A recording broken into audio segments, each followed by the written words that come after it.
Now, if you can't get a ticket for that concert you've been dying to see, you may have been tempted to try to buy a seat from a tout or from those so-called secondary markets.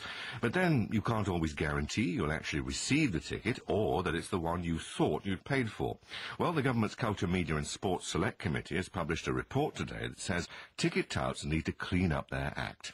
A view that echoes that of concert producer Harvey Goldsmith, who you may remember told us last Friday that he wanted legislation to outlaw the resale of a ticket because touting has created so many problems. How do you justify tickets for Bruce Springsteen going on sale on eBay when I hadn't either fixed the price, finalised the venue, or even sorted the date out?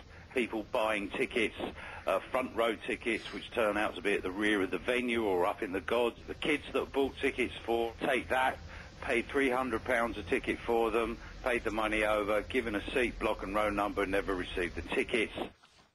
Well, the Select Committee says it doesn't want to bring in new laws, but it does think more needs to be done. In our Westminster studio is MP John Whittingdale, who chairs the Select Committee, and Eric Baker, the founder of the online ticket exchange Viagogo. Eric Baker, how big a market is there for selling on tickets? Well, there is a fairly large market because concert tickets go on sale far in advance, and so many people have to commit to buy 8-9 months in advance, and when their plans change or they get sick, unfortunately the primary market doesn't offer a refund. So those people will look to sell the tickets on, and that can happen in 10-15% of cases. But selling on tickets, as we've just heard from Harvey Goldsmith, can cause problems. I mean, how would you justify what businesses like yours do? Well, I think there's a big distinction between what businesses like ours do and what people who perpetrate fraud or run an unsecure site does.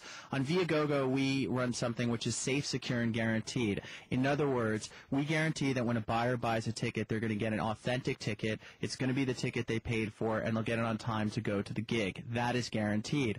Obviously, as Harvey points out, and we don't disagree, there are some rogue operators in the marketplace, and there are street touts who often are defrauding consumers.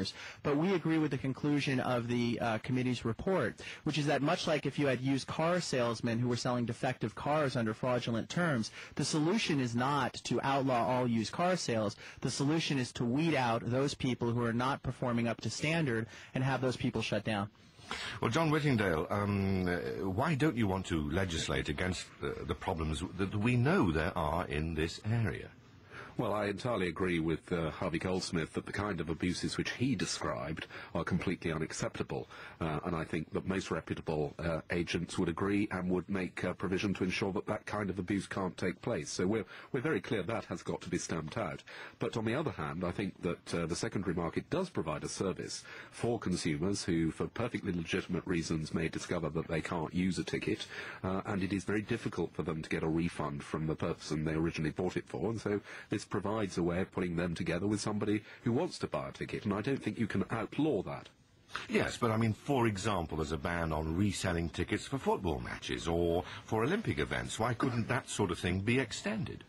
Well, there are very particular reasons in each of those two cases. In football matches, the ban on reselling tickets was brought in specifically after Hillsborough in order to ensure that it was possible to keep the supporters of different clubs segregated. That is obviously a concern that doesn't apply anywhere else, which is why football is treated differently.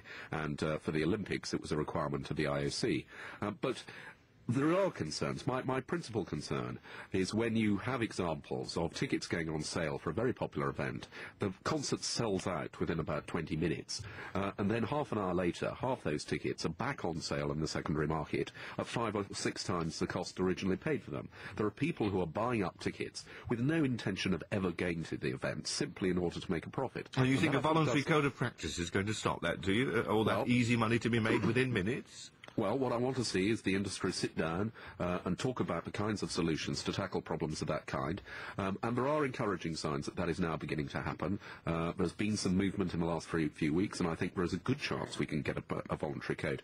If we can't, then we have said, and the government has said, that as a last resort, we would have to consider stepping in and intervening. But I don't think that's desirable. With so much money at stake, Eric Baker, there are a lot of disreputable organisations who will take not one blind bit of notice of all this talk unless they're forced, to by some law to behave. They won't. They'll go on making money. Well, I think what happens is that consumers are very smart, and when you provide people with a safe, secure, guaranteed alternative and transparent pricing, that really spells the end of the days of touts out on the street who were preying by jacking up ticket prices or trying to play games with fraudulent tickets. When you have the ability to go to Viagogo and know you're going to get a guaranteed ticket, why take the chances, as Harvey said, dealing with someone who's disreputable? Let me make one other point, too, which is two of the things that came up that are legitimate concerns and have been legitimate concerns in the market are that on a lot of these rogue sites, you've got people who are buying up bulk tickets, number one. Let me make this point. On Viagogo, which is a fan-to-fan exchange, in the past year, we've sold hundreds of thousands of tickets, and 97% of the sellers on Viagogo have sold 10 or fewer tickets over the course of the year. Obviously, these aren't touts.